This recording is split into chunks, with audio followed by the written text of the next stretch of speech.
నేను మళ్ళీ రాజకీయాల్లోకి రాను. మా తమ్ముడు జనసేన పార్టీకి అవసరమైనప్పుడు విడతల వారీగా ఏదైనా మద్దతు ఇస్తాను. ఆ రాజకీయాలు నాకు సెట్ అవ్వవు అన్న దగ్గర నుండి చిరంజీవి గారు సినిమా వేడుకకెళ్ళి వేడుక మీద జై జనసేన అని చెప్పి నినాదాలు ఇచ్చేంత వరకు వచ్చింది.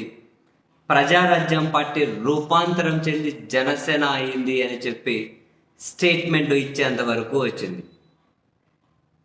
సో దీని చుట్టూ వినిపిస్తున్నటువంటి కొన్ని వార్తల విశ్లేషణల ప్రకారం చిరంజీవి గారు మళ్ళీ రాజకీయంగా యాక్టివ్ అవ్వాలి అనే ఆలోచన ఉంది అని,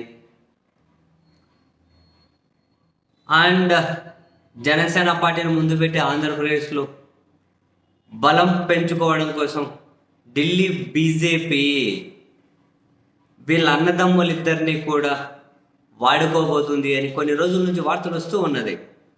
వాళ్ళ టార్గెట్ దక్షిణ భారతదేశంలో అంత రాలేకున్నారు. తెలంగాణ, కర్ణాటక లాంటి చోట్లున్న ఆంధ్రప్రదేశ్ లాంటికి అయితే అసలు ఉనికే లేదు. ఇక్కడ వాళ్ళ కాసింత సినిమా పిచ్చి కాబట్టి, అండ్ ఆ సినిమాతో పాటు ఒక కులం కూడా తోడవుతుంది కాబట్టి, సో వీళ్ళని ముందు పెట్టి వాళ్ళైతేనే ఏం చెప్పినా ఎట్లా ఆడమన్నా ఆడతారు. వేరే వాళ్ళనైతే కనీసం కాసింతన్నా ఆలోచిస్తారు. ఇప్పుడు జనసేన పార్టీ అధ్యక్షులు లాంటి వాళ్ళంటే ఎట్లా ఆడమంటే అట్లా ఆడతారు కాబట్టి ఇదే కరెక్ట్ సమయం అని చెప్పి వాళ్ళు ఈ ఫ్యామిలీతోటి మంచి ర్యాపో మెయింటైన్ చేస్తూ ఉన్నారు. ఈవెన్ ముఖ్యమంత్రిగా చంద్రబాబు నాయుడు గారి ప్రమాణ స్వీకారం అప్పుడు కూడా చూసాం. ప్రధాని మోడీ గారు ఈ అన్నదమ్ములు ఇద్దరు చేతులు పట్టుకొని పైకి లేపడం, అండ్ తాజాగా కూడా చూసాం కిషన్ రెడ్డి కేంద్ర మంత్రి గారి ఇంట్లో సంక్రాంతి జరిగితే చిరంజీవి గారు హాజరవడం దగ్గర నుంచి ప్రతిదీ కూడా మోడీ గారు అక్కడ చిరంజీవి గారు దగ్గర పక్క కూర్చొని మాట్లాడడం దగ్గర నుంచి విజయసాయి రెడ్డి గారి రాజీనామా ద్వారా ఖాళీ అయిన రాజ్యసభ ఎంపీ చిరంజీవి గారికి వెళ్తుంది. ఆయనకు ఇచ్చారు మరి ఆ ప్రపోజల్, ఆయన ఓకే అంటే ఆయనకే వెళ్తుంది. లేదు కాసింత టైం కావాలి అంటే కాసింత టైం ఏమన్నా ఇచ్చి ఇది ఎవరికైనా ఇచ్చి తర్వాత మళ్ళీ ఇంకా ఏదో ఒకటి ఖాళీ చేయించి ఆయనకి ఇద్దామనే ఆలోచన బీజేపీ చేస్తూ ఉంది. ఆయన చిరంజీవి గారు ఏదైనా సినిమాలు ఉంటే ఈ 6 నెలలు 1 ఇయర్లో ఫినిష్ చేసి నెక్స్ట్ ఎన్నికలు వచ్చేసరికి ఈ ఇద్దరు అన్నదమ్ముల్ని ముందు పెట్టి రాజకీయం చేయాలనుకుంటుంది బీజేపీ, వాళ్ళిద్దరినే ముందు పెట్టి. సో ఆ దిశగా ఢిల్లీ పెట్టినటువంటి టార్గెట్ వీళ్ళు ఎగ్జిక్యూట్ చేయడం కోసం అన్నదమ్ములు ఇద్దరు సిద్ధపడుతున్నట్లుగా అయితే స్పష్టమైన సంకేతాలు పంపిస్తూ ఉన్నట్టున్నారు వీళ్ళు.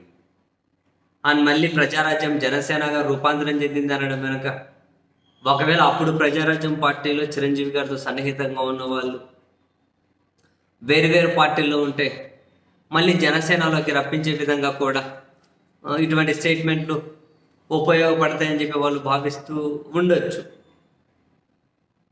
ఒకటైతే ఫ్యాక్ట్, ఇప్పుడు జనసేన అధ్యక్షుడు ఇంకా ఆయన దూకుడు, ఆయన ఒక విచిత్రమైనటువంటి మనస్తత్వం ఉంటుంది కాబట్టి చిరంజీవి గారిని కనుక దానికి తోడైతే కాసింత పెద్దరికము వస్తుంది, ఆ కులపు ఓటు ఇంకా మరింత ఏకీకృతం అవుతుంది. సో కాబట్టి ఆంధ్రప్రదేశ్లో ప్రత్యామ్నాయంగా ఎదగచ్చు అని బీజేపీ ఆలోచిస్తూ ఉంది. వీటన్నింటి పరిణామాలే అండ్ వాళ్ళ అభిమానులను కూడా త్వరలో మళ్ళీ యాక్టివ్ కాబోతున్నామనే సంకేతాలు వాళ్ళ అభిమానులు కూడా పంపించడంలో భాగంగానే ఈయన ఈ జై జనసేన అని ఆ వేదిక మీదనే రాజకీయ నినాదం చేసినట్లుగా అయితే అర్థమవుతూ ఉంది. చూడాలి.